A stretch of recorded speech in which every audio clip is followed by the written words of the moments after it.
Hello, everyone. Welcome to today's new episode of the interview series with industry leaders. Today, we have the great pleasure to have Martin Creaner, who's Director General of the World Broadband Association. Hello, Martin. How are you today? Hey, I'm very good. Very good. Great to be here. So, tell us about the WBBA, not to confuse with the WBA. Sure. Yeah, there's acronyms can be a minefield, all right. So the WBBA, the World Broadband Association, is an industry association that focuses on the challenges of fixed broadband right across the world.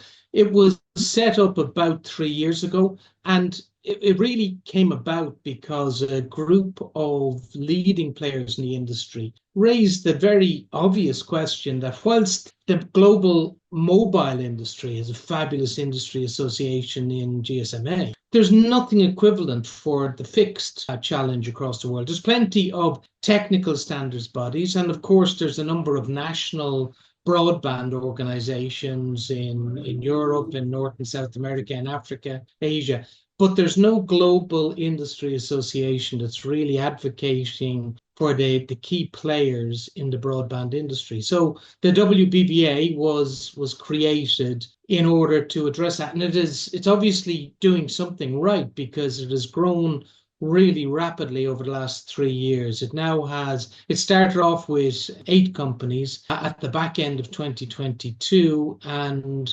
now it has over 160 companies in 55 different countries. It's obviously scratching an itch for the industry. Okay. So 160 members.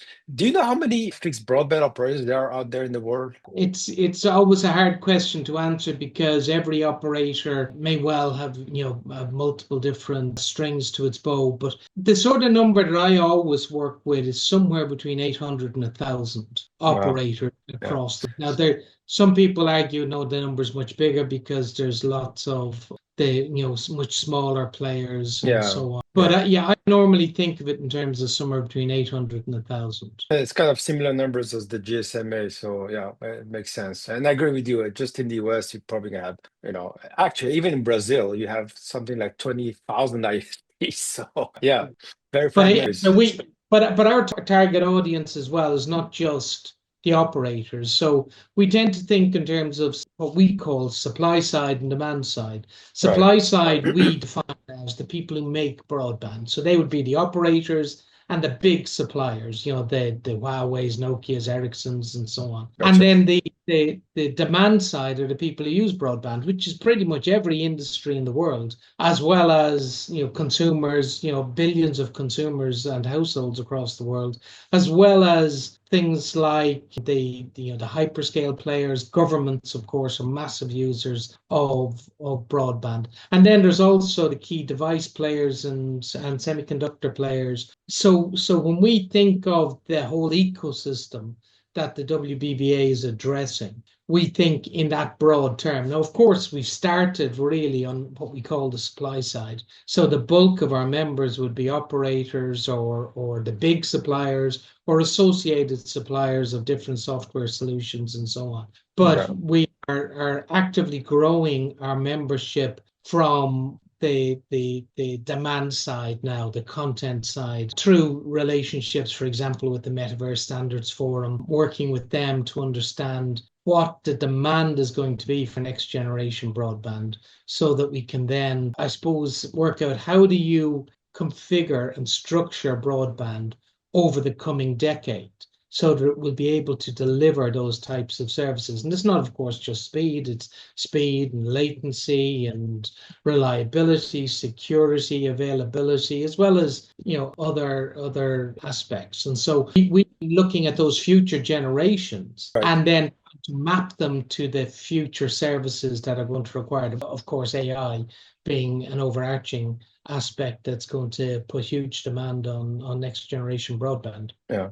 Okay. Leading to my next question, which is, I know it's a bit broad question, but what trends you see in the market? Yeah, I mean, as I say, I'll come back to it. We're the World Broadband Association, so the world is a mixed place. There are parts of the world, the developed world is a good shorthand for it, where broadband is well established, fiber is well established, and what we're seeing now is a gradual and reasonably rapid growth from GPON to XGS-PON, 10 gig, 50 gig GPON, and we're seeing that in GPON is for sure it's table stakes everywhere in the developed world, but pretty much 10 gigs is now becoming table stakes for the more advanced economies. And you see economies like Singapore, Saudi Arabia, China that are pretty much mandating 10 gigs as the baseline. Yeah. And then you see other parts of the world. And last week I was in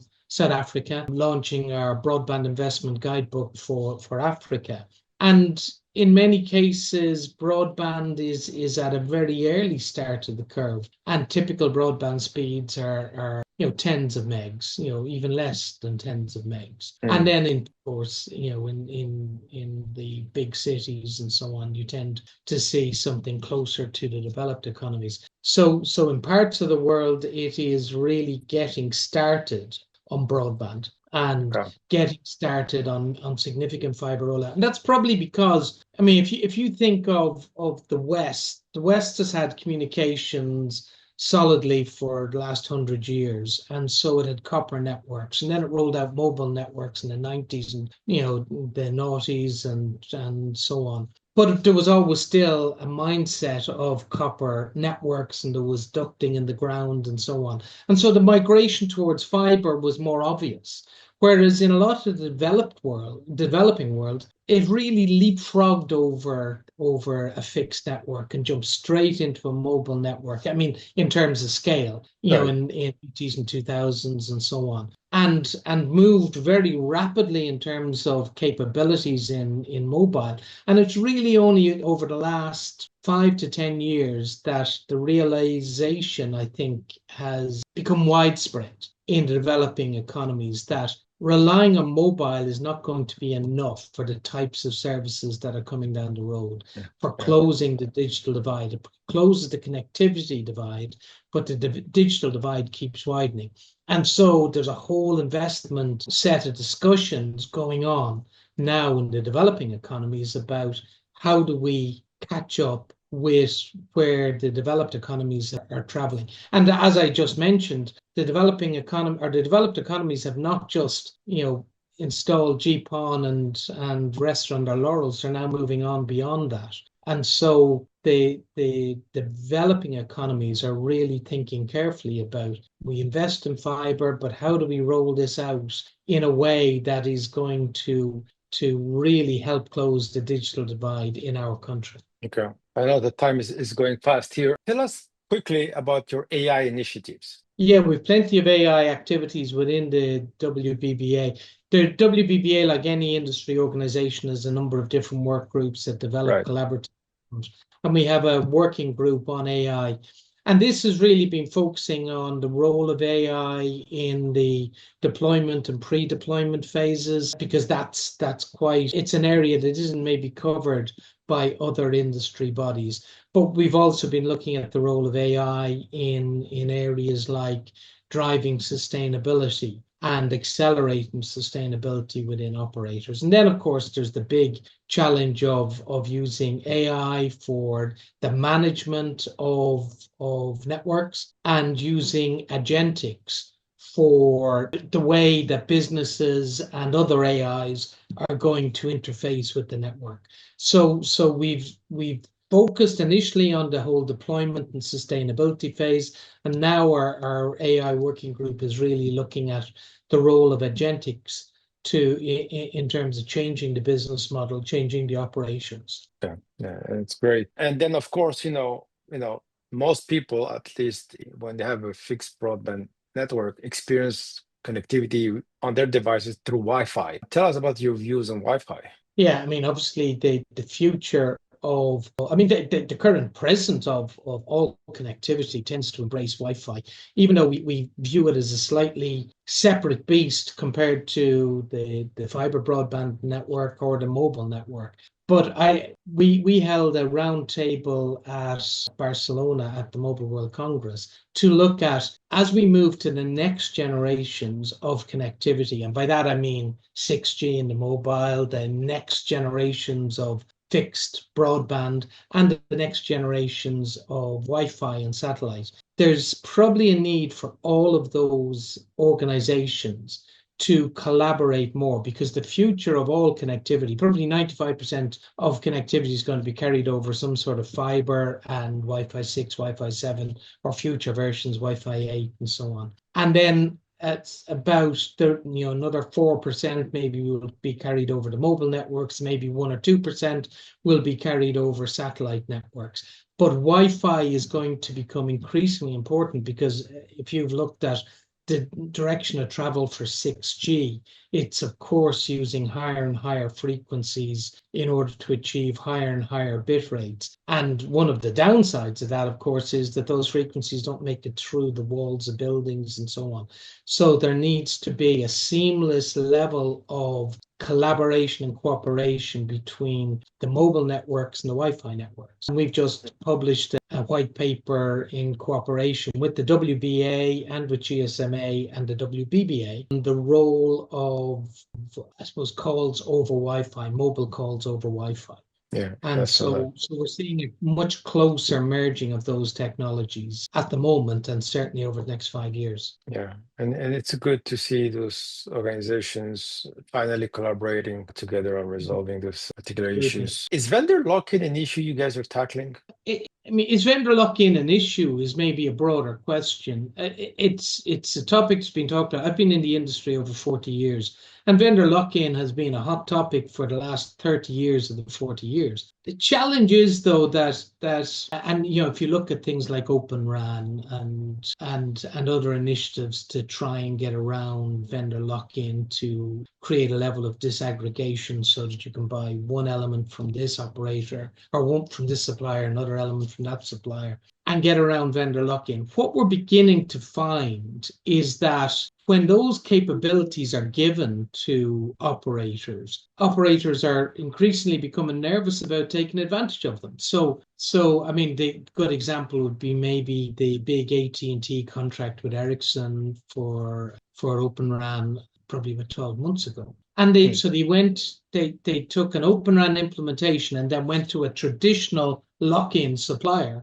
in order to deliver this end solution to them. And I see that type of approach on a smaller scale again and again in operators. They like the concept of having the flexibility to choose best of breed suppliers, but in practice, life is much simpler with one or two major suppliers. And so a lot of them end up going for that, whilst also building in some flexibility to allow maybe different choices in the future. So is it a topic we track? No, we don't track it particularly, but it's something that comes up in conversations. But that's my honest view, that it's the type of thing that operators like to have the option of, but they don't necessarily take up the option of too often. Gotcha. I think it would be remiss not to discuss the elephant in the room. We have spoken a lot about technology. One of the things that we track as a research analyst is the fact that, broadband operators as fixed broadband operators are trapped in that race to the bottom in terms of pricing. More speeds, and only speeds at lower cost. Is this an issue that's being discussed at the WBBA? It's a huge issue. The whole conversation within operators, and I mean fixed and mobile, has shifted over the last couple of years to monetization of infrastructure. Because, as you just said there, operators view the fact that we are, providing faster and faster speeds and carrying more and more data traffic, and yet the ARPU we are achieving per customer is staying roughly static. And how can we tackle that? There's many different approaches to tackling that. But first of all, in both fixed and mobile, what I tend to hear from operators at the moment is a real aversion to looking at the next generations of technologies. So I don't know whether you've run into this, but if you try and start up a discussion with an operator about 6G mobile, you'll probably get kicked out of the room because they're saying we don't want to hear about 6G. We haven't monetized 5G, and there's this 5G advanced 5.5G coming along. And we haven't really effectively monetized 5G or the next 5.5G. So please do not talk about 6G. And the same is true in multiple aspects, different technologies. So there is a discussion that says that operators are going to spend the next probably up to 2028, 2029, focusing really hard on the monetization of their existing infrastructure investments with relatively small amounts of additional investment that's focused on better monetization. For the last 20 years, the vast majority of investment has been about reducing costs of operations. But in my view, the next 3 or 4 years are going to be about investments that improve monetization opportunities. And I mean, and it may not be in super cool drone services or AR, VR, XR. Those things are out there. I mean, one of the topics that I hear a lot of conversation about is monetization of the customer premise network. And you mentioned Wi-Fi, but I know a lot of operators who are focusing on the quality of service guarantees inside the customer premise network. And if they can do that, they find that they can add on, I know if their ARPU is typically $30, $35 a month, they might be able to add another $5 or $10 per month in order to guarantee the quality of network inside the customer premise network. And in doing that, that's a massive uptick in ARPU. So there's the monetization opportunities within the customer premise network is an area of focus, as well as the super cool services that require investment in additional devices and so on. But excellent. Don't talk to any operator if you want to be allowed to stay in the room. Absolutely. And then my final question is, of course, about tariffs. And this is highly unpredictable for everyone, but is this something that your members are nervous about? Yeah, absolutely. We had a call this morning we built a thing called the Broadband Investment Guidebook. And we've developed one. We're in the process of developing it. We've developed a global one and certain regional ones, and we're currently working on one for the Europe. And one of the topics we were discussing this morning was trying to understand the potential impacts of tariffs on both the suppliers and how will they build equipment that is not going to end up either being subject to tariffs in whole or just subject to tariffs in parts, because some things are manufactured in Europe, some things are manufactured in the US, so some things are manufactured in Asia, things get transferred around the world and assembled in some other location. And what would be the net impact on equipment costs if tariffs come in the unpredictable way that we're currently talking about? And then the other aspect is and Europe is talking about tariffs on services. They're talking about broadening the conversation beyond manufactured products into digital services. And once tariffs start going onto digital services, that's really going to catch the attention of operators. So nobody understands where this is going, but we're beginning to understand the sort of questions and the sort of threats that are out there in terms of whether it's product tariffs or service tariffs, and maybe beginning to have half an idea of how to react to those various tariffs. Yeah, and I hear you. It's very complicated and hard to follow issue. Where can people see you? What's the next thing? Any event the audience should be aware of? Yeah, so the WBBA runs a range of events each year. We had an event in Barcelona in March. We have an event in Shanghai at MWC Shanghai in June. We have an event in Sao Paulo in September. We have our big Broadband Development Congress in Paris in October. And anybody is interested in understanding more about the WBBA, come to our website, worldbroadbandassociation.com, and you can see the wealth of information that's there and see the simple process to get involved. And yeah, we'd love to hear from you. Thank you, Martin. This was a fascinating conversation. Thanks for the audience for listening. Please don't forget to like and subscribe. Always forget about these things on YouTube. But our YouTube channel is growing very fast. So thanks again for participating.